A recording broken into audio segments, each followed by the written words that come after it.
Hello, my wonderful, beautiful friends, guys. Welcome back to our /EntitledPeople, where people truly believe that they're the center of the universe and nobody else matters. And in today's episode, OP tells a story about the time he encounters an entitled Karen and her son, who seem to think they own his car. Guys, I hope you enjoy the stories today. Don't shake your heads too hard. And as always, you can send or link your post to this email right here. Let's dive in.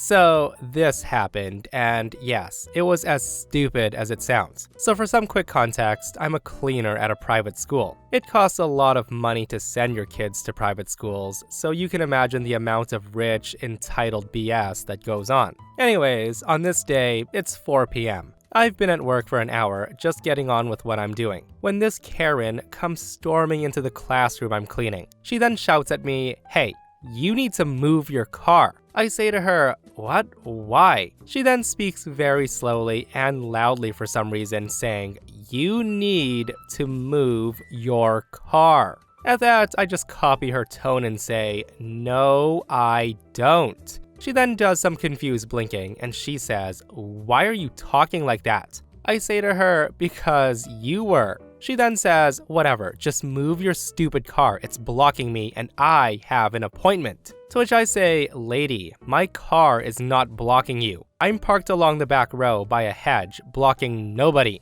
That's when Karen says, "You are lying. Come and move your car right now." So this goes on for about 5 minutes, and eventually I figure she won't shut up unless I do something. So I say to her, "Look, if I prove that my car is not blocking you, will you leave me alone?" Karen says, "Yes, just move the stupid thing so I can go." So I go get my keys from the cupboard where my stuff is, Karen practically glued to my shoulder the whole time. I then go to the car parking lot, press the button on my key, and the lights blink on my beat-up Fiat in the corner. I then say to Karen, "See, that's my car right there, not blocking anyone." Now thinking that's the end of it, I turn back and go to my job.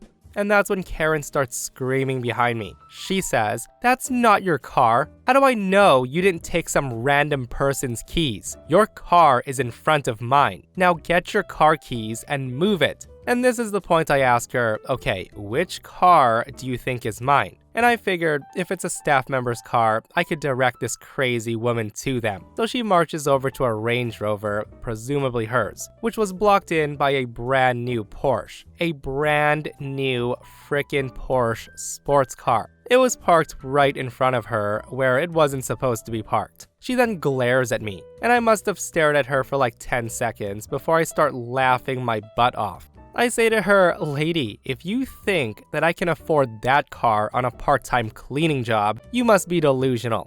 The Karen then starts yelling how I'm being disrespectful and talking to her like she's stupid and that she's gonna have my car towed. I just walked away. I don't get paid enough to deal with that crap. Now I have no idea what happened after that, but I really hope that the Porsche driver didn't leave for another few hours just to stick it to her. Guys, I love this post. Rich entitled people versus other rich entitled people. And honestly, I would have burst out laughing too, guys. Like, ma'am, I'm so flattered you think a person like me can afford a $100,000 car. Thank you very much. Like, seriously, did she just march around and assume the car belonged to the first person she came across? Because if that's her reasoning, she might have a little bit too much money and not enough brain. Like, I'm still trying to figure that out, like how she managed to put that together, and I'm shaking my head, guys.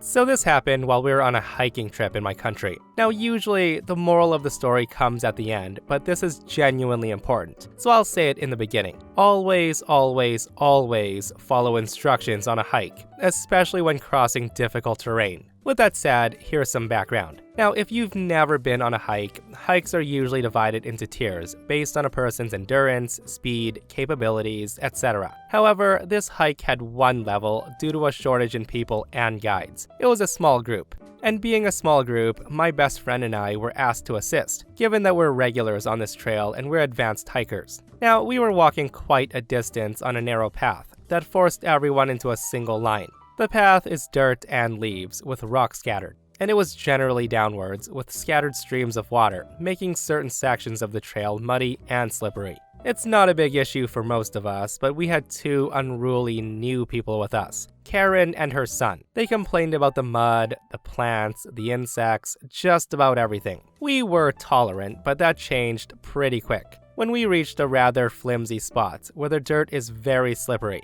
and slipping off would not kill you. It's about a good 8 to 10 meter slide off into a bunch of tree branches and other plants. Again, it won't kill you, but it might be a painful trip to the hospital for sure, depending on how you fall or slip. So me, my best friend, and the guide situate ourselves at the beginning, middle, and end of the drop, respectively, to help people step across, mostly allowing them to stand on our feet or footholds we made with our feet. And here's the cast. It was Karen, her son, the guide, my best friend, Hiker 1, Hiker 2, me, my mom, and my friend's mom. I start giving directions saying, okay, girl Hiker 1, stand on my right foot and then grab my best friend's hand. My best friend and guide give similar instructions, and we were in a position where the entitled kid is next. I'm supporting girl hiker number 2. That's when the entitled kid says, Mom, take a video of me doing this. I'm gonna sprint across really fast. I say to him, no you won't, that's dangerous. Stand on my right foot and reach to him,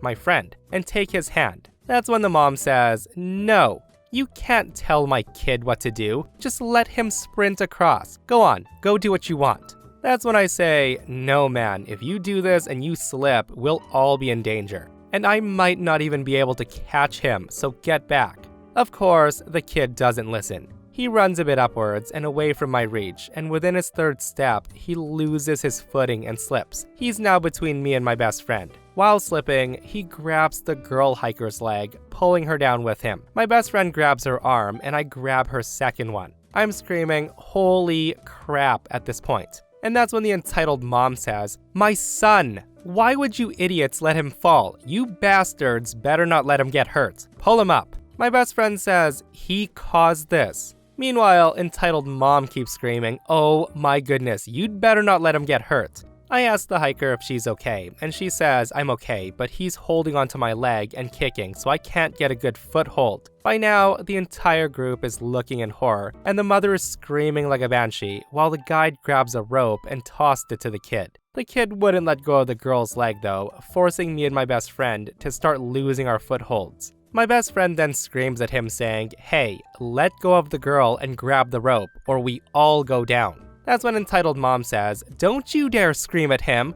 This is all your fault, you and this trail. I tell the mom to shut up, and then say to Hiker 2, I need to grab you by the shirt, is that okay? Girl Hiker 2 says, yes, just get me out of here. So with that, I reach down and grab her by the shirt, and then pulled her enough for my best friend to grab her bag and pull up with me.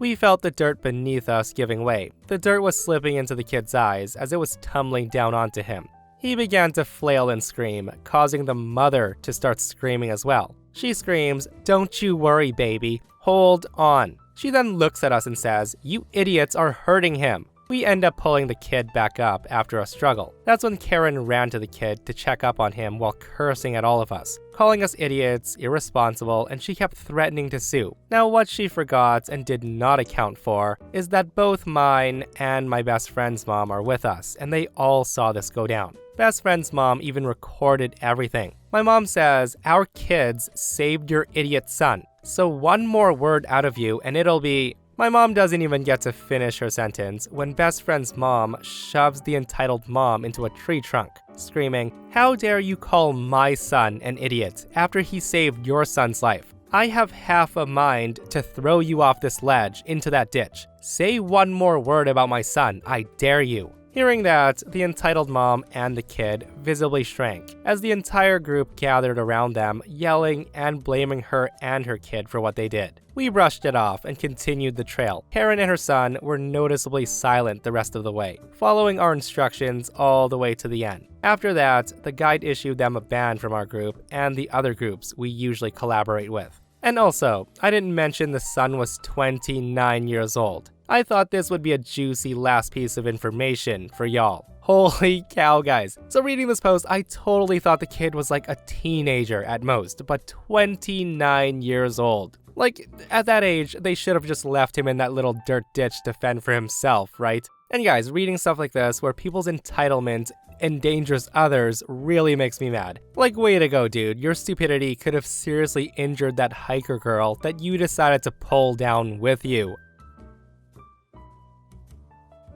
Now, I honestly never expected to post here, mainly because all my life I've met virtually not one entitled person. But holy macaroni, when this happened, I was fuming over this. This happened at a family and friends gathering in the summer, about 30 miles from my hometown. My grandpa wanted me to go, and honestly, it's hard to say no to the man that I respect most in my family. Since it was summer, I decided to drive my 1965 blue convertible Ford Mustang to the gathering. I get there, and so far, it's a great time. Most of the family members, myself included, chat for a bit. And after a few minutes, I go walk around the outside of the house, minding my own business. I come around the east side of the house where my Mustang's parked, in between some other cars, and that's when I notice him. It's a boy, the entitled kid of the story. I notice the kid is standing outside and sort of looking at my car, though I didn't think much of it as it's quite an eye-catcher. As I pass him, the kid asked, "Hey, what kind of car is that?" I stop and respond, looking over to my car and say, "It's a Ford Mustang." The kid almost immediately responds with, "Whose car is that? Can I sit in it?" I pause for a moment, glancing around before answering, "It's mine, and maybe later if you ask your parents." Then of course, the kid goes, "I don't think that's your car. This car looks like something an old man would drive." I then roll my eyes and say, "Well, it is." I then take out the keys, jingling them in the air for him to see, saying, "I have the keys for it." The kid seemed taken completely aback by this. I assume because in his mind, I obviously didn't look like the sort to drive a classic car. So of course, the little snot takes off inside, and I think nothing of it, stupidly. So I walk back to the front door, and after walking around a few more minutes, I'm greeted by the lovely mother, who will now be affectionately referred to as Karen. Karen says, "Excuse me, who are you?" She asked this with extremely rude inflection in her voice. I was startled by her sudden appearance, and I say, "I'm Jake." Karen proceeds to then point her finger at my car outside and say, "That's your car? My son said that you stole the keys for that car." At this point, I give her a dumbfounded look, and I raise an eyebrow saying, "Well, your son is lying to you, ma'am. That's been my car for years. My grandpa and I worked on it for quite some time." The Karen just scoffs at this and says, "Well, are you gonna let him sit in it?" She then proceeds to hold her hand out, expecting my keys, basically a gesture saying, "Give it here." Again, I was completely dumbfounded and awestruck that I was actually experiencing something like this. The woman says, "Give me the keys, I won't ask you again." The woman was so demanding, and at this point, my first savior approaches, a man. The man says, "Excuse me, but I'm gonna have to ask you to leave him alone. I saw him drive in with the car, that's his car, and he doesn't look like he wants your son in his car." Karen, of course, is not satisfied by this. She says, "No kid can own a car like that. He's probably not even old enough to drive." The man just gives her a dumbfounded look and says, "Hey, just leave him in his car alone, or we're gonna have to ask you to leave."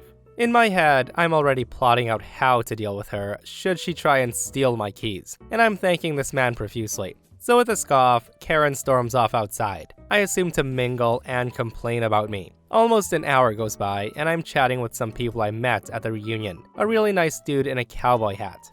I was getting lost in the conversation when out of the corner of my eye, I see Karen and her son walking towards my car. I sort of freeze, but then I think again that maybe she wants the boy to have another look, which is harmless, but no, goodness, no. Since my car is a convertible, she proceeds to lift her son into the driver's seat of my car. So of course, I go and see what's going on. I scream, "Hey, what do you think you're doing?" Karen looks to me as I approach with an absolutely disgusted look on her face. She then says to me, "What does it matter to you? My son wants to sit in this car, so he will sit in this car." Once again, I'm stupefied. I say to her, "You can't just put your kid in my car or anyone else's car without permission." And of course, she retorts with that all too familiar, "Don't you raise your voice at me." At this point, I can see her son trying to slam the gear stick into gear without using the clutch. I then look down to Karen and completely lose it. I scream at her, "Get your frickin' kid out of my car now, he's gonna wreck my car." That's when Karen pushes me back a bit. I stumble, and then she goes into maximum Karen mode saying, "My son can be in this car if he wants to. You have no right to tell him to get out. Now leave us alone."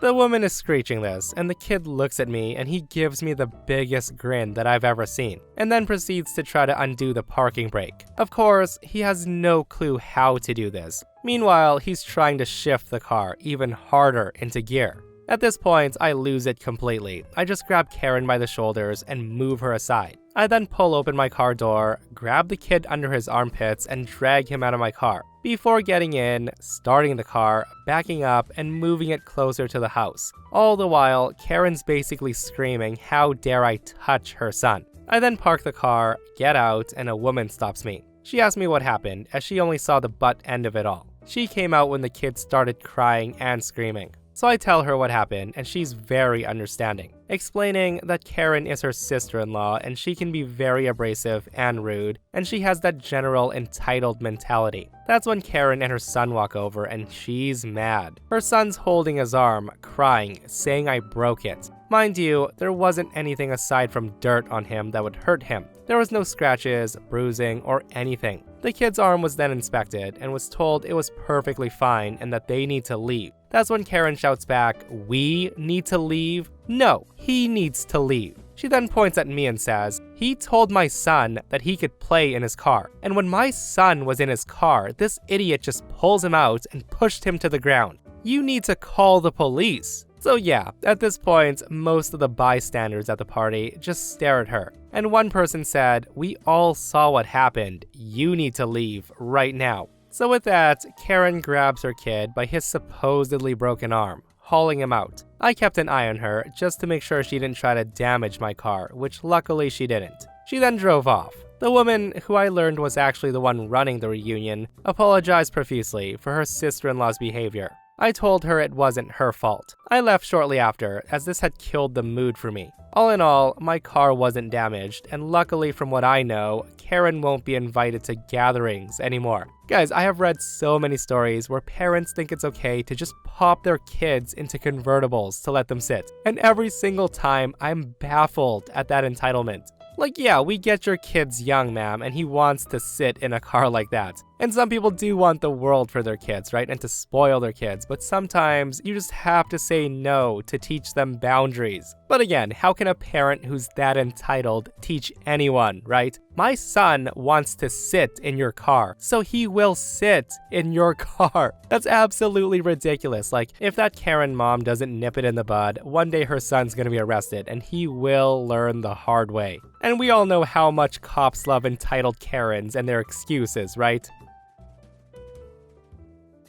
So recently, a pregnant woman tried to take my taxi, despite having seen me waiting outside and having heard me make the call. The woman even said to me, "Are you waiting for a cab?" To which I replied, "Yeah," before getting back on my phone to pass the time. About 10 minutes pass and my taxi arrives, and I head over, but the woman says, "Sorry, but this is my taxi." The driver then asks for me by name, and the woman says, "That's me."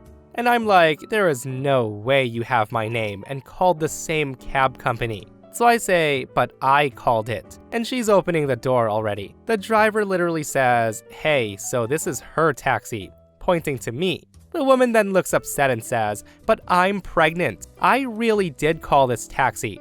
And Jessica is really my name. She's trying to steal my taxi." Now, I don't even know this woman, and I'm getting really upset because I've worked a long day and I don't need this. The driver and I exchange frustrated looks, and thankfully he knows me as I've been his passenger multiple times. And that's when the pregnant woman now tries a new tactic, racism. She then says, "All of you people," referring to Indians, "are the same. You'll believe anyone who gives you $1. Anyway, I scoot around to the other side to get in behind the driver while he kept all the other doors locked so she couldn't get in. The woman was furious and she's yelling the whole time at my driver. He then says to me I would have happily taken her to where she wanted to go, with you. But at this point, I'm just gonna tell everyone to avoid her. He then took her picture to warn his fellow drivers about her racism and potentially threatening behavior, since by the end, she was threatening to break windows. I just went home.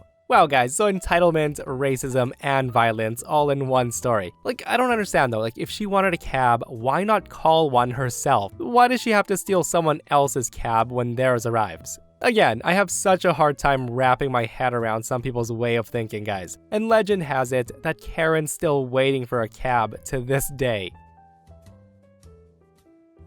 I'm a 43-year-old female, and I have a daughter who's 16. My sister, who's 40 years old, has a daughter who's 15, and always had the idea of having both of our daughters be the best of friends. She would only schedule playdates with my daughter and not any of her daughter's school friends.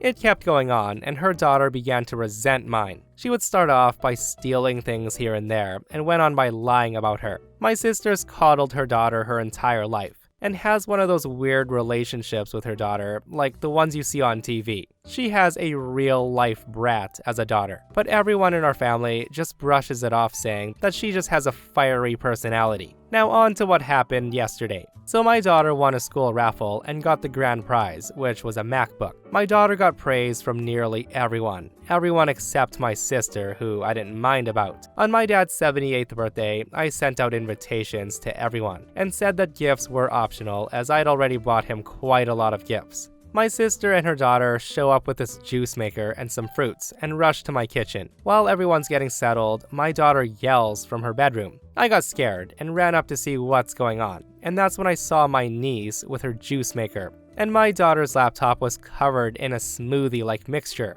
I just ran for my sister to come upstairs, and she comes running out of the bathroom next to my daughter's room. She says it's no big deal, that the computer was probably waterproof. It isn't. That's when I said, what was that smoothie doing out of the kitchen? And why didn't you use the downstairs bathroom since upstairs is off limits? I then told her that she would be paying for the repairs, but she just brushes it off and said it was fine. That family doesn't work like that. She then headed downstairs, but I called the police on her and had her and her daughter kicked out. The rest of the party was awkward and tense. After that, all I got were texts from everyone that saw what happened, asking for me to drop it. Some even called me entitled. I was thinking about serving her court papers, so would I be the a-hole for doing that? You know what, it's always tricky dealing with entitled family members, because some do have the mentality of since we're family, we can do whatever we want without repercussions. Like, I don't think OP would be the a-hole for serving her sister papers, because that might be the wake-up call she needs to stop the entitlement. But OP has to be aware that since it's family, she's gotta be prepared to never talk to her sister again, and risk the possibility of being shunned by the rest of her family. But guys, you know the deal. Let me know what you think though. Are you taking your family member to small claims court if something like this happens? And that, my friends, brings us to another end of r/entitled people. Guys, I hope you enjoyed today's stories. If you did, hit that thumbs up, and if you're not subscribed, consider subscribing so you don't miss these crazy stories. And if you missed the last episode on the channel, it's another r/entitled people episode, where Karens are getting arrested left and right, guys. So go check it out if you haven't. And myself and Stevie Boy will see you guys in the next one. We love you.